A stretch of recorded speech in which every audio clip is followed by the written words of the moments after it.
Hey guys, எப்போ நினச்சி பார்த்துருக்கீங்களா நம்ம ஏன் ஸ்கூலுக்கு யூனிஃபார்ம் போட்டு போகிறோம், ஒரு ஐடி கார்டு போட்டு போகிறோம், ஷூஸ் போட்டு போகிறோம், இந்த மாதிரி கொஷின்ஸ்லாம் உங்களுக்கு வந்திருக்கா? Well, there are some reasons behind that. I'll explain you why. Okay, welcome to Days on of Building Your Career with me.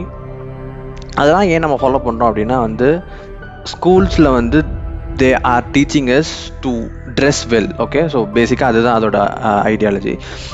எந்த விதமான ஒரு கெரியருக்கு போனாலும் dressing is the most important than your skill and than your knowledge. Okay, so ஒரு ப்ராப்பரான dress பண்ணியிருந்தா தான் they'll respect you. தமிழில் கூட ஒரு சேயிங்ஸ் இருக்குல்ல, லைக் ஆள் பாதி ஆடை பாதின்னு. ஸோ அது 100 இல்லை 200% கரெக்டு. ஸோ நல்லா ட்ரெஸ் பண்ணுறத நம்ம ஸ்கூல்ஸ்லேயே சொல்லி தராங்க. ஸோ கண்டிப்பாக ஸ்கூல்ஸ் போகும்போது அதை ஃபாலோ பண்ணுங்கள். Build your dressing skills and build your dressing sense, build your carrier.